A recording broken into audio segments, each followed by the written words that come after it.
विधानसभा चुनाव नजदीक आने के साथ ही बजट घोषणाओं को पूरा कर मतदाताओं की चौखट तक पहुंचाने की सरकार ने तैयारियां कर ली है।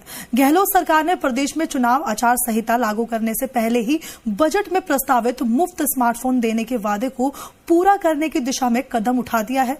पिछले कुछ राज्यों के चुनावों में महिलाओं के मतदान के बढ़ते प्रतिशत और उनके मतदान से चुनाव परिणामों में निर्णायक बदलाव को देखते हुए गहलोत सरकार अब प्रदेश की 1,35,00,000 महिलाओं को साधने का कोई मौका चूकना नहीं चाहती। देखिए रिपोर्ट।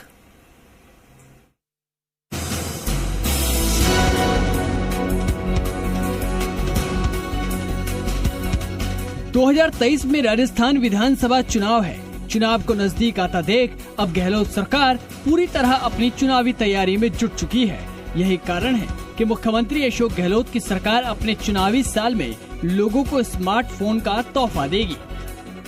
बजट भाषण में की गई घोषणा के तहत प्रदेश में 1,35,00,000 परिवारों को ये स्मार्टफोन दिए जाएंगे। इन फोन में लोगों को 3 साल तक इंटरनेट के अलावा वॉइस कॉल और SMS की सुविधा होगी, जिसमें हर महीने 20 GB डेटा और 50 SMS मिलेंगे।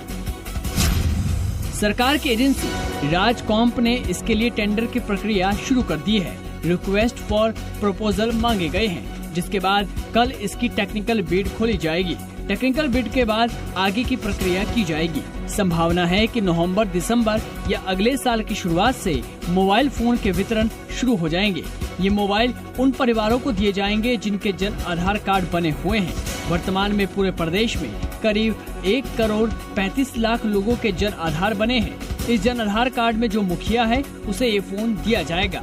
मोबाइल फोन का वितरण जिला और ब्लॉक लेवल पर किया जाएगा। जिन्हें मोबाइल दिए जाएंगे उनको पहले KYC करवाना होगा। जाने क्या होंगे मोबाइल में फीचर्स। फोन में 2 सिम लगाने के लिए स्लॉट होंगे। फोन की स्टोरेज क्षमता को 256 GB तक बढ़ाने के लिए इसमें मेमोरी कार्ड स्लॉट भी होगा।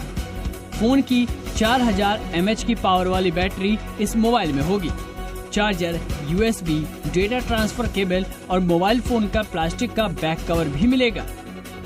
5.8 इंच स्क्रीन वाले इस फोन में 2 GB की रैम और 32 GB की इनबिल्ट मेमोरी होगी। फोन का 1440x720 स्क्रीन रेजोल्यूशन होगा।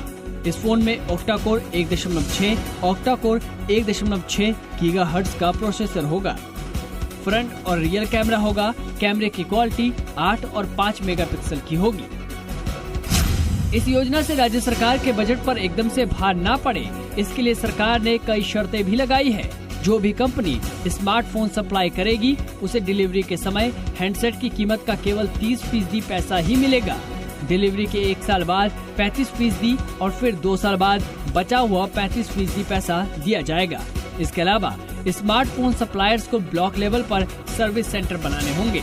कस्टमर केयर की डेडिकेटेड व्यवस्था भी करनी होगी। वर्क ऑर्डर मिलने के बाद 1 साल के भीतर पूरे हैंडसेट देने होंगे। एक बैच में कम से कम 5 लाख मोबाइल की सप्लाई करने की शर्त भी रखी गई है। दरअसल 23 फरवरी 2022 को बजट में घोषणा की गई थी कि राजस्थान की 1,33,00,000 महिलाओं को फ्री स्मार्टफोन दिए जाएंगे।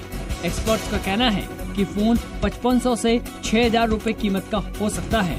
बहरहाल चिरंजीवी परिवारों की मुखिया महिलाओं को मोबाइल देने की घोषणा ने अब राज्य सरकार का बजट भी बिगाड़ दिया है। सरकार की योजना 2500 करोड़ रुपए सालाना खर्च करने की थी, लेकिन खर्चा बढ़ते बढ़ते 12,000 करोड़ रुपए हो गया है। सरकार पहले सिर्फ इंटरनेट पैक का पैसा देना चाहती थी। करार के बाद हैंडसेट कंपनी से दिलवाए जाने थे, लेकिन बात नहीं बनी, तो अब हैंडसेट के लिए भी पैसे सरकार को ही देने होंगे। अब सरकार दिवाली से पहले मोबाइल देना शुरू कर देगी और 1 साल में ये मोबाइल बांटे जाएंगे, यानी चुनावी साल में भी मोबाइल बटेंगे। गहलोत सरकार स्मार्टफोन बांटकर अपनी सियासत चमकाने की जुगत में है। मोबाइल के जरिए राज्य सरकार योजनाओं का प्रचार करेगी, साथ ही करोड़ों परिवारों तक अपनी पकड़ बनाएगी। दीपक गोयल, जी मीडिया, जयपुर।